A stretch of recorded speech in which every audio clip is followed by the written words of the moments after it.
Hey, Natalie and Joeel, welcome to the show. I'm so happy you're here.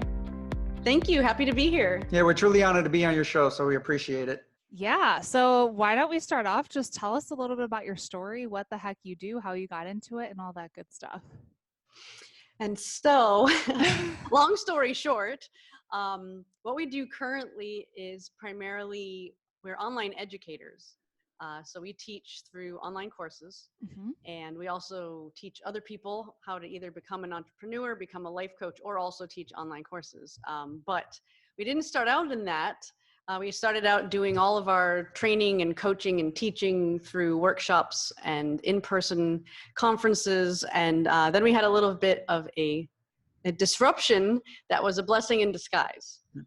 And what ended up happening, we went to Costa Rica and ended up coming back and became deathly ill. So I was bedridden for over a year. I almost actually thought I was going to pass away at one point. But then it kind of helped us really reflect on life and what we want to create, like what's our legacy. You know, after spending all these years studying and also doing all these different things, you know, you do it once, but then it goes away. So like, what is the contribution that we wanted to make? And really started looking at online courses, and also how do I create passive income? So if something happens, you know, we have something that, you know, with our family and things like that. And actually one of the things that's interesting, if we rewind a little bit more, that we have the same background as you as far as social work, because we come from the social services, and we've both been in that field for a very long time before we got in this space. But as you notice, you know, it's kind of hard to make a living in that space. For sure. Yeah. I mean, you could make like $40,000 a year and with a master's degree. Yeah, with a master's degree. So you'll owe, like, I went to the #1 program in the country. So I'd end up basically owing money for the rest of my life to pay off that master's, making $40,000 a year. Yeah, we know how that goes. Yeah, basically I was teaching psychology full-time at one point. Before that, I was running social service programs, but I was only making like $45,000 a year and owing like $210,000 in student debt. Oh my gosh. Insane. So I was like, yeah, this is not going to work. You. Oh. But this is an even better way, and that being in the online space and being, well, the online, because then you can reach people worldwide, but it's like the coaching entrepreneurship sort of realm is another way of serving the same purpose, which is to help people. It's just a different way of doing it. So it's like we kind of have a similar path of finding that. It's like we don't have marketing background. I mean, technically I do, even though that's not where my heart was, but it's like it all converges to be like, okay, well, this is a way of empowering people outside of those traditional systems. Just like we focus on the democratization of education. That's where our passion is, which is making knowledge and content and information and tools available to people all over the world that wouldn't have had access before, because you could only get higher level training through an institution or a university, and it was expensive. So it's like we're passionate about that because, again, it's another way of reaching people and making the ability to receive the services and the help that you want accessible to everybody.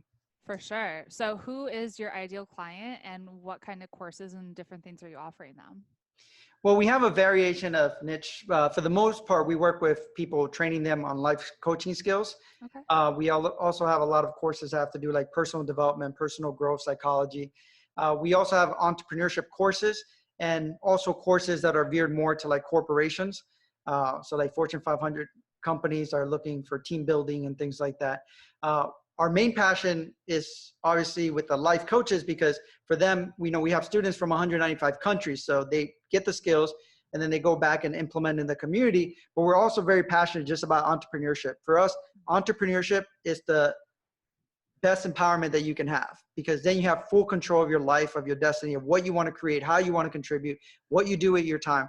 So we're always passionate about teaching people that what you want is possible, and it's not that hard to get it if you're willing to really commit and find a way to contribute in your own unique way. And I'll just add to that, I love that one of your main slogans that you talk about is helping people monetize their passion and fulfill their purpose, because that is like verbatim exactly what we are all about. Yeah. And so like you said, like entrepreneurship is part of that, and personal development is part of that. And when you put those two things together, then you're in control of your life and your destiny. For sure. I'm a huge believer that entrepreneurship can change the world. And I love that you guys are teaching that. That's amazing. So how did you make the transition of doing social services and then doing in-person workshops to bringing this online? Well, the transition for me was, I've always been like a little entrepreneur since a little kid. I always had like a side little gig. And as I was going to, with, my associate, my bachelor's, I always was doing something on the side. But what really triggered me to really get out of it was that I had a brother who passed away in a car accident. From that experience, I always said, I'm going to open up a life coaching center or a counseling center to help youth go through what we went through. So it's like I had this vision and I kept watching and listening things all the time. I used to be a professional kidnapper, child kidnapper. I used to work with DCF, removing children from the home. And I used to listen to all these audios on entrepreneurship, on like you can create your reality and things like that. And so I decided that I was going to buy all the surplus things from Macy's, like sandals, and start selling them. So I started selling them and making some money and things like that at flea markets. And then fast forward, I said, this is not going to get me to where I want to get to. And we were brainstorming with the family. And I said, well, I have a passion for photography. Why don't I do that? I visualized it. I created contracts and everything. And literally a week later, I had my first client, ended up being like 5 different daycare centers. Mm-hmm. And I was able to get enough money from that to quit my job like a week later and make enough where I would be like a 2-month salary to then open up the coaching center in Orlando. And this is while he was finishing his master's degree. Impressive. All at the same time. And actually, the PhD program. Yeah, he had actually already enrolled in the PhD program. And long story short, again, that he did open that center that he had said, when he was 19, like this was his goal. Yeah. And he did open it and fulfilled that kind of prophecy he created for himself.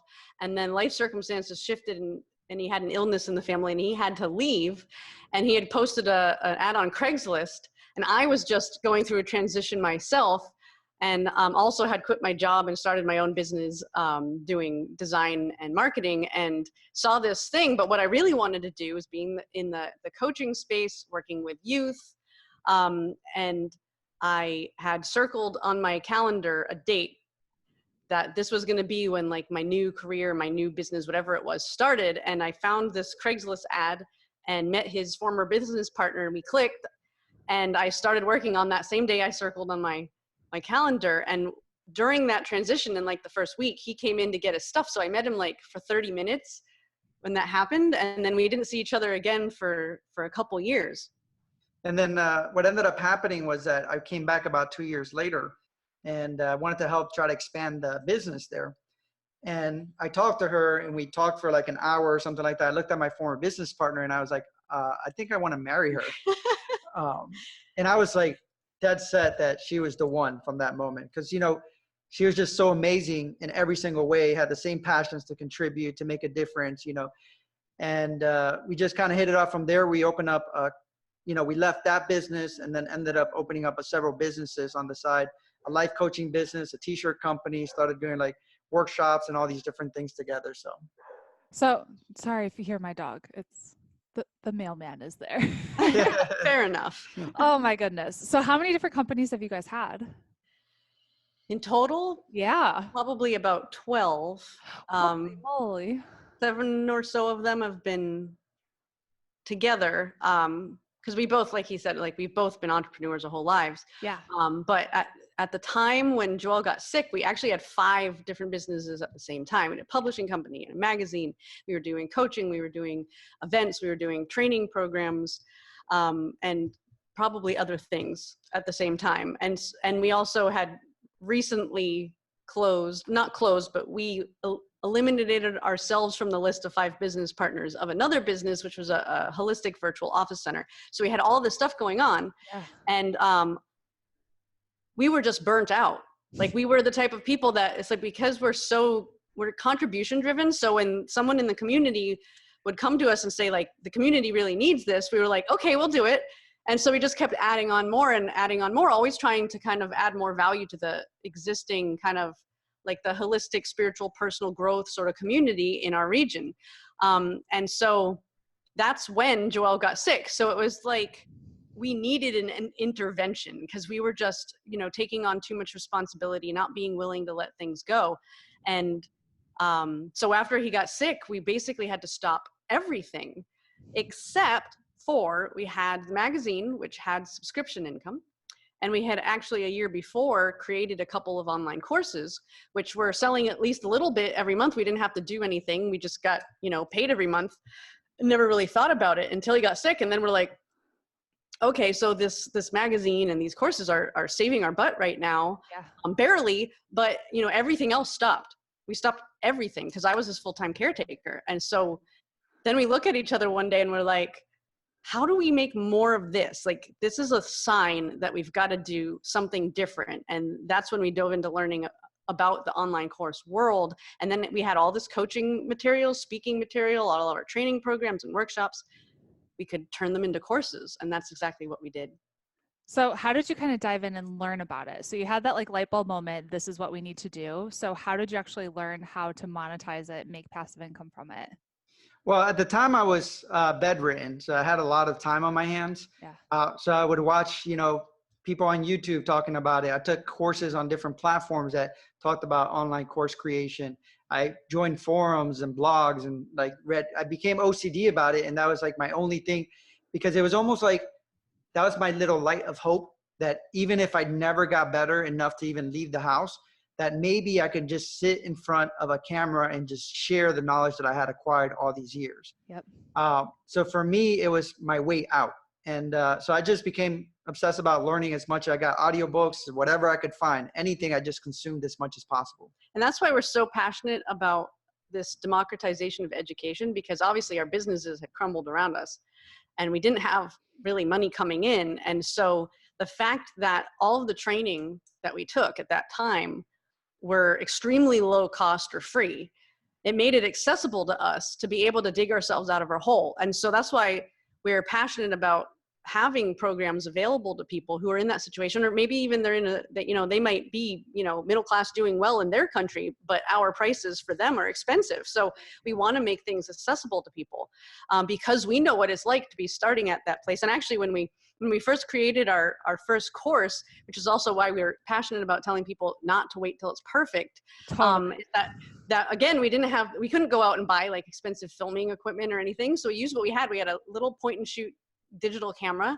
And then we used an app in the iPhone and the headphones that come with the iPhone that have like the little speaker. Yep. We used that as our lapel mic, and then used free programs to like link up with the sound and the video and edit and put our courses out there. And it's so funny because now when we look back, like it's humiliating to look at those videos. We feel like they're terrible compared to where we are now. But what's funny is that those first courses, like they make more on a monthly basis today than they did 4 years ago.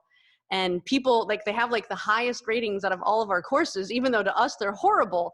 But it's because the content was good, and that, it really is that lesson of like, you can't wait till it's perfect. You just have to put it out there and put your heart into it. And people are going to honor the fact that you're being authentic and you're giving them value.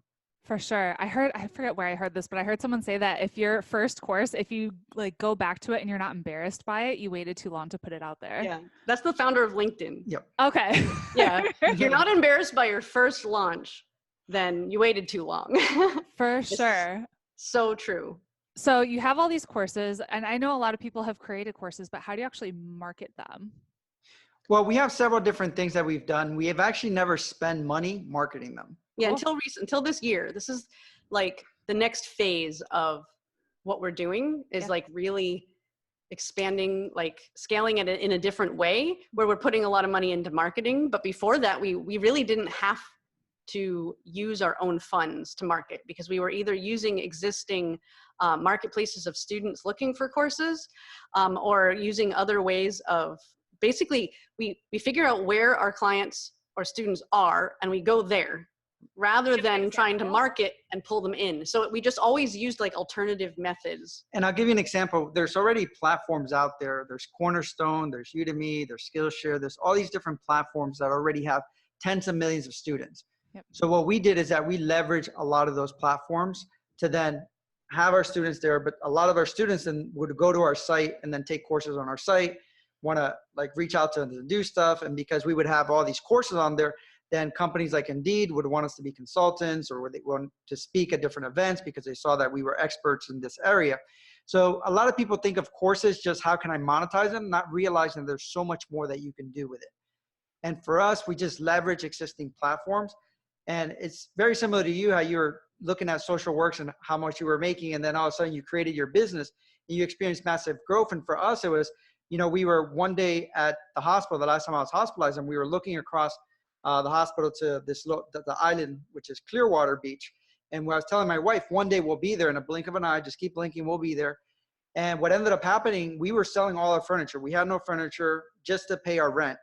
And we started putting online courses. In about a year from then, we were living on the beach. So it was like massive growth and expansion. But more importantly for us is that we were contributing to so many different people. So we were getting emails from people in the Philippines, in South Africa, in Syria, in all these different places saying, this is how it's transformed my life. So it even motivated us to even produce more and more content. Okay, so you guys have given about 3 examples so far of how you have either written something down or spoken something into existence and it actually happened. So can you share with us like how the heck you've actually done that? It's almost ridiculous, like the things It's that so we've manifested, the weirdest things. You gotta be careful what you ask for, though. You do. But one of the things that was amazing, it was when we started the magazine, right? We had the magazine going, we were sitting in our back yard in the dock, and we were visualizing what we wanted in our business. I think the first step is really having clarity of what you want. And we were saying we wanted to be more like Hay House at the time. And we were saying, what do we need to be more like them? And it's like, we need a book publishing company. And this is what it would look like. We looked at it, we visualized it in the back, just kind of talked about it. And what ended up happening was that the next day we received a phone call from a lawyer saying, I have a book publishing company. My law firm is blowing up and I want to give it to you because I read your magazine and I really love what you're doing. So she gave us a book publishing company and the rights to all her books. So it's like from one day to another. Yeah. And even with our magazine, it was like when we first started the magazine, it started because, we turned down 6-figure jobs because we said it's now or never to follow our passion and purpose. And we randomly saw that they had a laughter yoga class in this place like an hour away when we were living, and we decided to go. And somebody said, wouldn't it be great to have like a personal growth, spiritual, holistic magazine in the region? We both looked at each other. We're like, okay, we'll do it. We had no background in it, but in 6 weeks, we had over like 6,000 magazines distributed throughout the community. We contacted over 600 businesses. In the first month. In the first month. So it's really for us, it all starts with clarity. When I was sick, we had pictures all over our ceiling and everything that we would do once I got better. And we would literally sit there, hold each other's hand and visualize it, pretend that we were on this cruise, and we would laugh and like really enjoy it and be there present. And till this day, we do that for an hour every day. We visualize where we want to be and we see it and we experience it and we laugh, like if we're actually there. And everything that we had there, we created it. But I think that you have to plant that seed and take the steps and really surrender sometimes to life and be open to the opportunities as they come along. Yeah, to just add to it, really it comes down to a belief that life is happening for you, not to you. Yes. And reframing everything that happens in that perspective. And then also whenever you're thinking about these things that you want, not feeling that resistance that you don't have it and not getting attached to the fact that you have no idea how it's going to happen. It's just enjoying dreaming about it. And it's a challenging thing to do because people tend to say, I don't like thinking about this because it makes me feel bad that I don't have it. But when he was sick, it really ramped up our ability to do this because we had no choice but to find a way of feeling good anyway. I tell people that like I found true happiness while he was sick and we were like in the worst situation ever, because what other choice did I have? I was either going to let it drag me down and feel hopeless, or I was going to learn how to feel good no matter what was happening. And so we had always kind of taught about these things. We were in the psychology, personal development field. And so we got it to a certain degree, but like we really had to live it. And like all our manifestation abilities have increased since then as well. Again, because of being forced to be able to be in a good state and clear about what we want. Oh, that's so powerful. Like, I hope people are listening to this and you're going to want to go back and re-listen, because what you said, like, that's life-changing advice. If you can figure out how to be happy in the worst of circumstances, like, that's going to change everything. Whew. Okay, so good. Let's go back to online courses really quick. So you've worked with a lot of students. What are some of the mistakes that you see they're making when they're creating or marketing an online course? The first thing that I see is that they create an online course and they just put it on a platform or something like that. And then they expect the sales to like just come pouring in. It's just the same thing with somebody creating a Facebook page, and they're like, oh, all of a sudden I created a page, or I created a website, or I made business cards. All of a sudden, because I have them, everyone's just going to rush to me. And it takes a lot more than that. And it's just recognizing that it's all a game, and is learning how to play the game regardless of how you're playing it. And for me, it's also some people doing it not out of passion, but also not out of purpose, but just doing it just for money. And It doesn't work. I think that when we've done it, we've had several different businesses. Like we said, we had a t-shirt company. We used to import stuff from overseas. But when you're not passionate about it, and when you're not driven by purpose, you might create temporary success, but it's not going to be long-term success. Yep. Yeah. And I would say, obviously the other mistake is the perfectionism and just not doing it. Or being attached to, this is the type of marketing that I understand exists, and so that's the only type I'm going to do. The truth is that depending on who you are, what your existing business, what type of thing you're teaching through an online course, is that your method of marketing is going to be different. And you're probably going to have to do trial and error, because it's not an exact science. This is a new industry. It's still in its infancy. So there's a lot of opportunity. Like, so if someone's listening, it's like, if you have anything that you could teach, that's either a skill you could teach someone how to do, or some sort of expertise that if you taught it to someone, you could save them like years of having to learn the hard way, or a step-by-step process that gets you specific results that somebody else could duplicate, or even just something that you're passionate about and you have a lot of knowledge and there's other people who like to geek out on the same thing. All of those are good topics. And if you put it out there now, it's kind of like, we like to call it like the new real estate. It's like getting the prime real estate on the best corner lot that you know one day it's going to be worth a lot of money, because it, like I said, is still in its infancy. And if you have traction, if you have students, if you have reviews, and you have that for a couple years, as all of these people then are going to join the industry, you're going to have the best spot. But so like not putting a course out is the other big mistake.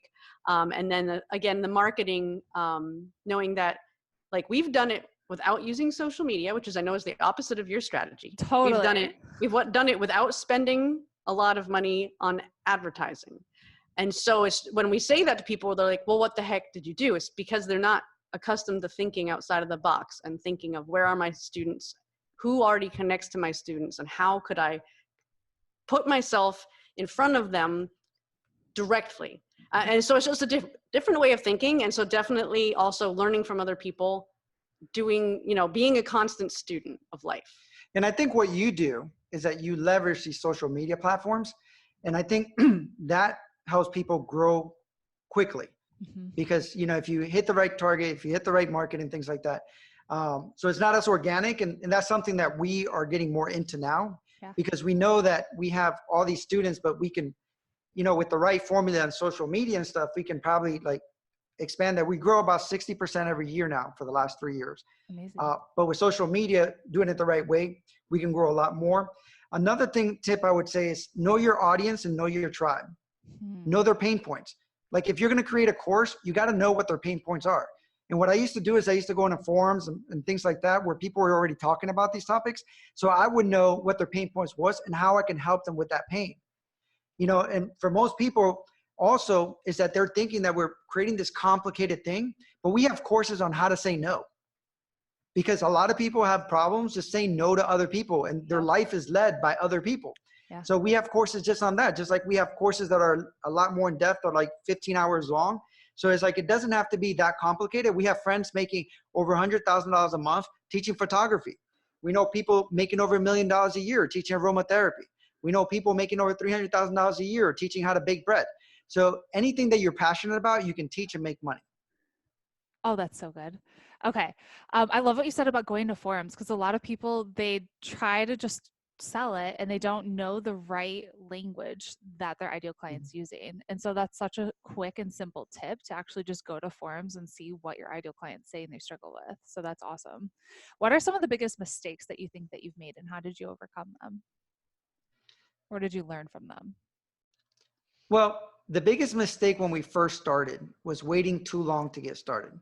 Because we learned about online courses prior. We had, 5 businesses. I had a friend call me from Puerto Rico he was there on vacation. He said, oh, I put, some of the workshops that we were doing, I put them online and I'm here just hitting refresh and making money. And I was like, yeah, whatever, but I was like, okay, tell me a little bit more. And he told me about it. We were excited, but we never actually jumped in it. Yeah, we created a couple of courses at that point, but then we knew we could have made more, but it was like we just didn't allow it to be a priority in our business. And so, in the end, that income, a couple of years later, we're like, maybe we should have made more. But it was like recognizing that it was working and we weren't going with it. Yeah. And also that build community. I think if we would have built community from the get-go, we would be in a very different place. Even with our magazine, we had all these people and they would email us saying how much they loved it. And sometimes we would do like community festivals and have everyone get out there, but we didn't do enough to build that community. And we have that now. We have like private Facebook groups and different ways that we connect with our community, but we waited like a couple years as we had online courses to start developing that. So if we would have done that from the get-go, we would have made a huge difference where we're at, because people want to be a part of that collectiveness. They want to be a part of a movement. They want to be part of something greater than themselves. So if you can build that around your business, then you're golden. Regardless of what happens and what changes in your business, those people will help change with you because they're part of your tribe. They're part of what you're doing. And then another thing that is a lesson we learned over time, and this started all the way back when we were coaching. And it's what we were talking about just a few minutes ago. And it's probably the thing that we preach the most, whether it's people who want to make a course or be a life coach or whatever, or their business, is that we didn't focus on a niche fast enough. We were trying to reach everybody. We were coaching everybody. We focused on a bazillion different topics. And in the end, it actually ended up working for us because of the fact that we have online courses and all of these topics. But what really pushed us to another level in our business was when we focused on a niche that we were passionate about and also that we had good results with. Because it ties back into the being able to speak their language. Like, you need to be having a specific group of people that you understand their needs, and you know who they are, and you know enough about them to know where they are so that you can target to them. And then you need to speak their language, like you said, doing the research to find what words do they use, how does it feel to be them, what problem do they have, so that then you can be like, hey, I know that this is what you're experiencing and I have a solution and I know it works because I did it myself. And then it is so much better than just kind of saying everybody needs my course or everybody needs my product, because the truth is, no, they don't. It's only a very small specific group of people that like actually need it and would take the steps to try to solve their problem. And that when we made that change in our perspective of our business is really when everything shifted. And I'll mention 3 more mistakes that we made, and I'll make these quickly. But one was balance. It's like you have to have balance in your life. It's easy to get burned out as an entrepreneur, and it's easy to just keep working and working and working. And then when that happens, you can't see clearly the opportunities that are coming to you. Yep. So the other part is take time to have clarity in your life. Take time to like assess what's working and what's not working. That's something that every time we launched a course, we did the same thing. We would look at what's working, what's not working. Another aspect is to celebrate. Like every time we launch a course, or when we printed the magazines, every time they would come, like we literally danced around the magazines like a seance or something. Like we were so excited. Like it was like and the same thing with college. Every time I would finish a class, I would celebrate like I just graduated college. But for me, it was that inspiration that kept me going. Yeah. And the last thing I would say is hire people. Yeah. Whenever you're in a position to hire, most people think it's so expensive to have somebody work for you. You can find somebody in like freelancer.com and Upwork, all these different platforms that's so cost effective. Like people would be so surprised how much you can pay people to do stuff. To take them off your plate, they'll be better at it and it'll save you time and money so you can focus on what you're really good at. Yeah, take off some of those hats. For sure. Oh, that was huge for me. When I learned about outsourcing, like game changer. No. Oh my gosh, so huge. What's the best book you've ever read? Oh, that's a hard one. Actually, we just finished one that I would say might have bumped itself into the top spot. It's by Michael Singer, and he's the author of, it's a pretty famous book, The Untethered Soul. I'm just going blank. Hold on. Give me a second. Wait for it. his, his new book. So funny. But it tells the story of his life. And it's called The Surrender Experiment. The surrender And experience. he lived his entire life. He made a decision to surrender to whatever life came in front of him. He would accept that it was a gift. It was being given to him. And he would have to surrender to it, regardless of what his, negative, worrying, criticizing inner self said, that he had to ignore that resistance and go with it. And it's the craziest story we've ever heard. We just listened to it, but it really blew our minds, and it really made us think differently about life. And being that we've read so many books and we, study psychology and personal development for a living, when something really shakes you that much in our field, then it really means something. And for me, I've had several books, but I think one of the classics obviously is like Think and Grow Rich. Yep. I listened to that one many, many times as I started learning how to like channel some of my energy into creation. They have the second one, which is 3 Feet from Gold, which is pretty good stuff as well. And obviously books like The Power of Now and things like that make you more conscious and mindfulness of your environment. Were all books that were very powerful. One thing I would say, if you're looking to outsource, a great book is Virtual Freedom. That gives you a lot of great tools to how to like do it, how to find people, how to like develop those contracts, how to put the words and terminology to find the right people and things like that. So that one's by Chris Ducker, right? Yeah. Yep. Okay. Amazing. Yes. What does it mean to you to make an impact? Well, to me, this is a two-pronged question, because to me, it's part of my legacy, right? To make an impact. And I'll tell you what it means as far as the actual side of it.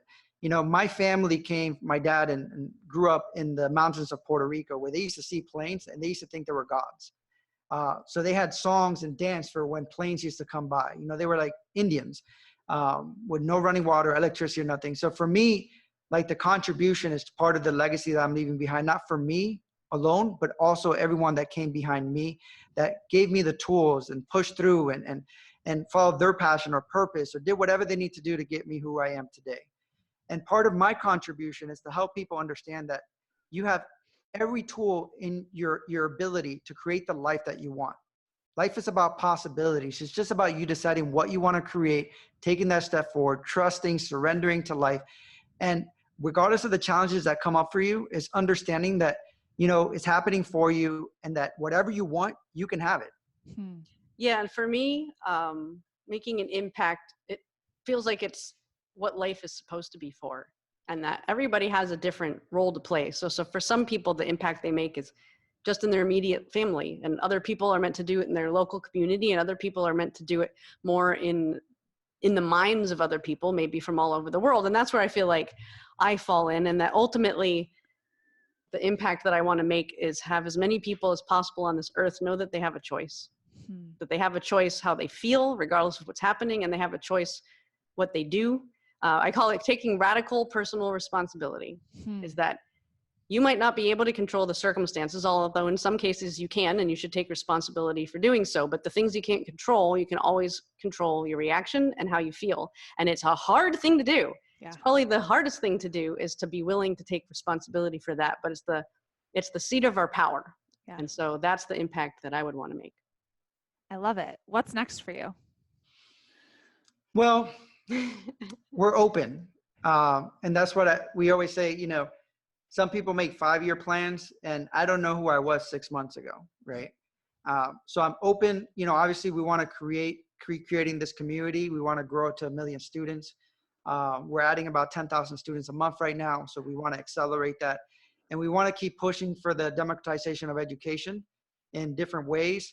For example, I would love to start developing programs in other countries, even Puerto Rico, where I'm from, where I'm able to partner with school systems and bring online courses into their traditional education systems to help them create opportunities so they can have opportunities online, which they don't have the opportunities within their own country. So it's how can we spread knowledge around the world and just make it accessible for so many people? For me, knowledge was my freedom, my escape. I grew up in poverty most of my life. So it was my way to see a different reality. And for us, it's looking at how can we continue to spread that in one way or another. And like he said, we're we're not attached to where we go next, but we do see ourselves being part of leading the way to new ways of educating in all ways, including revamping our traditional education system, this online type of education, and also entrepreneurship. So we're constantly following the future and what the people whose job it is to be futurists are constantly saying. And so we've got kind of our finger on the pulse of what's coming, and we feel like part of our role is to let people know that even though the changes coming are drastic and they're going to come fast, that it's a world of opportunity that's coming, that human life is going to be better, and that we're in a better place right now than we ever have been in human history. And it's just going to continue to get better, but that you do need to get good at learning. You need to be willing to change.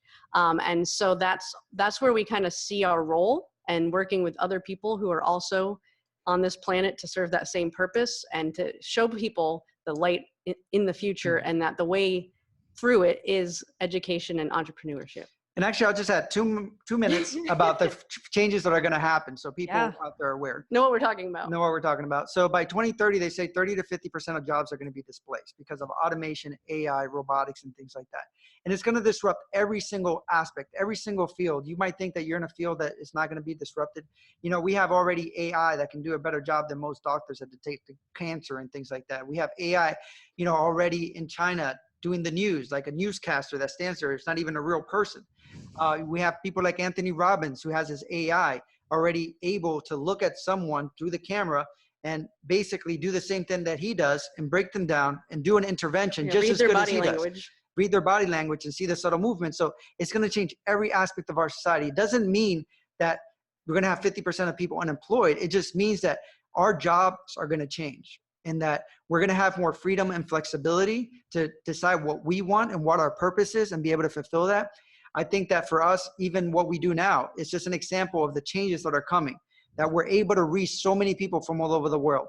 So we see it as a great opportunity. It's a great book by Peter Diamandis, which is called Abundance.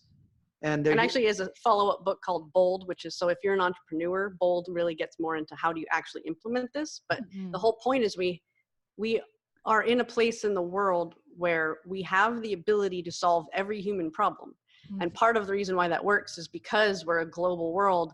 And so basically you can crowdsource the solution to anything. Yeah. And we just feel like people need to know that it's coming, and they need to know that it doesn't need to be scary. And it's not going to, it might be disruptive, but it's going to be freeing. Like I can see we're going to be, it won't be a normal 40-hour work week. We're going to be working less hours. We're going to have more time with our families. We're going to have the ability to, like he said, you know, spend more of our time in our passions. Everyone's going to become an entrepreneur. And like the kids today, what they're going to be doing in their 30s in their career are in fields that don't even exist right now. Yeah. But that it's exciting, and that they're also not going to hold one job, and definitely not one job for like 30 years. They're going to be holding multiple jobs at once, but a lot of that's going to be something that they're doing on their own, whether it's getting paid for their art or, you know, being part of a group, a small group that's doing something to help humanity and making money off of it. So it's the future is bright, and we're just passionate about sharing that. And so where that fits in as a business, we are totally open to where that goes. Oh, that's exciting. Very cool. Where can we connect with you? So our main website is transformationacademy.com. We also have a specific site that we made just for your listeners, so that we have a couple special offers in there, and that they can make sure that they find us. And so it's onlinecourserevolution.com/she's making an impact. So it's a little bit long, but we'll make sure you have the link. We'll put it in the show notes. It's all awesome. Good.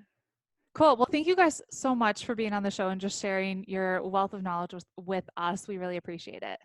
Absolutely. Well, and thank you. And we just want to say we appreciate what you do, because obviously you don't have to take the time to do a podcast and do all the different things that you do to educate people, to help people grow their business and really see the opportunities and find their purpose. So we honor you and what you bring to the table and the change that you're making. I know sometimes you might not be able to fully see the impact that you make fully, but I know just from our short conversation and looking at your background that so many more lives have been changed and are better because of you. So thank you. Thank you.